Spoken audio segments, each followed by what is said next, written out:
Welcome to the Tastoria Grape School, and we're going off the beaten track a little bit and looking at some of the certainly less well-known, but almost cult grape varieties, I think, that are sort of developing a bit of a trendy following. Definitely. So starting off with Albarino from, famously from Spain.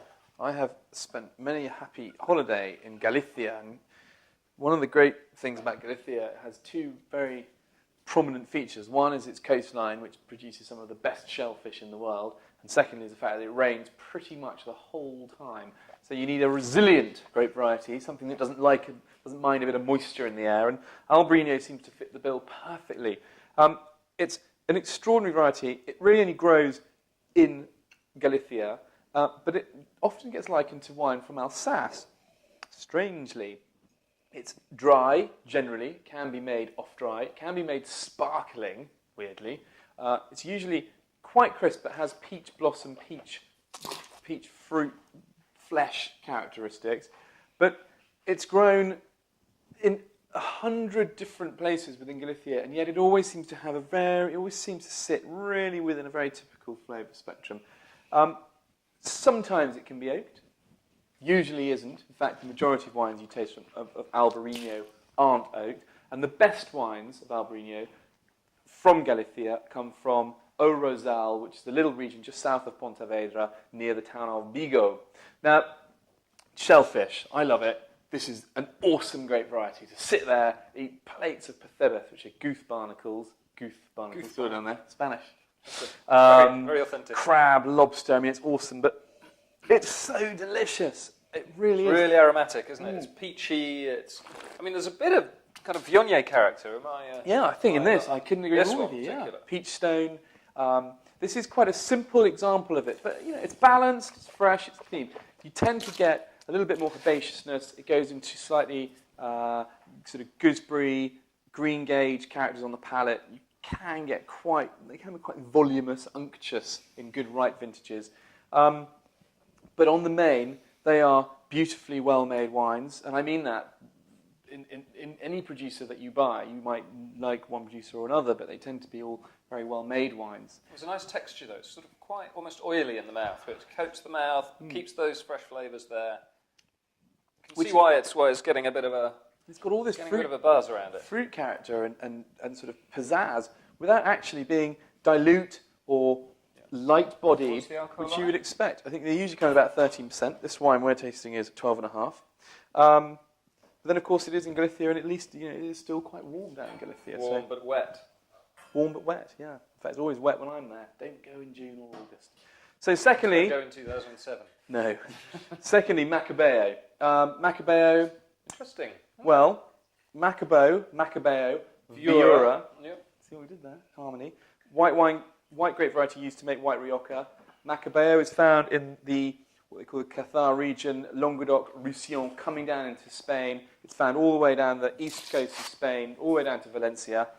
Maccabeo, Viura, whatever you want to call it.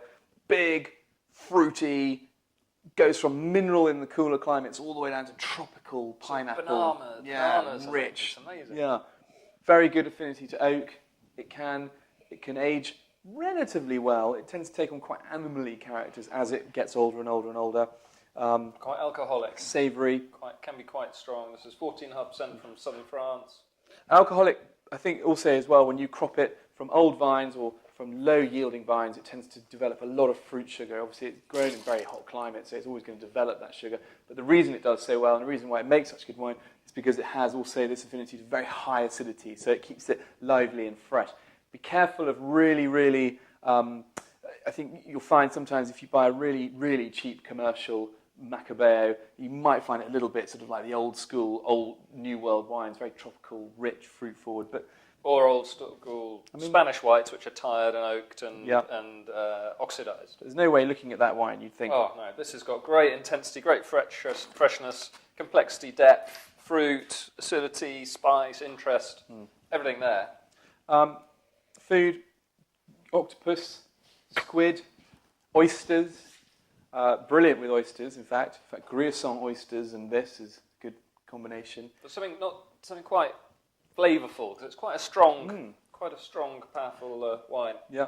I think actually funny of suckling pig, if that's Probably. on everyone's There it is. thing. But you know, it's got a relatively sort of broad palette of flavours going on, but it's actually a very easy wine to get into. Accessible drink. Yeah. Now, talking about a wine that isn't necessarily always that accessible is Viognier. Deep, rich. 1989, there were 9 hectares of Viognier, 14 hectares of Viognier found in the Northern Rhone in Condrieu. Nowadays, it's all over the world, and it's a wine, a white grape variety that responds very well to very hot climate, very sort of rich, voluptuous variety that has sorts of flavour profiles, but peach, Deep floral, apricot, spice, honeysuckle. incredibly sort of. It is in fact. It's not termed as an aromatic grape variety, believe it or not, but it has these lovely scents that are very piercing and very evocative. Acidity can be very, very low in Viognier. So again, you might find versions of it that have had added acidity, which make it seem out of balance, or that don't have any acidity in it at all, which make it seem very Really flabby, like and it can be very alcoholic too. But clean, crisp, fresh, vibrant, aromatic Viognier is an absolute joy. It just leaps out of the glass at you. It's With food, interesting food matches. Again, give that to pike. No, come on, trout maybe. Yeah, no trout. I mean, it's a good freshwater fish Salmon-y. wine. Yeah, it's an interesting one because you compare it with all sorts of things, but it's sort of one of those things that doesn't have an absolute. I don't think it does anyway. I'd probably stand corrected, but it doesn't have an absolute affinity with one particular dish.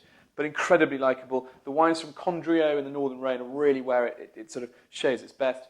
Expensive. Don't buy Chateau Gruyere unless you really know what you're talking about. But New World examples: South Africa, California, some great Australian Viogniers coming out. And in fact, I even tasted one New Zealand Viognier, which was good. But you know, there is a lot of variety, a lot of wine out there, from the low to the high. And again, you know, experiment. I think Viognier is getting a real follow. Maccabeo and the 3 there. I think one of those is going to be the next Pinot Grigio. But Viognier found all over the world. Spain found, France. Maccabeo found in Spain, France. Viura, Rioja, and so on. Albarino really only found in Galicia, apart from one little vineyard in the McLaren Vale, which Biodynamic. which we'll taste at some point. Exactly.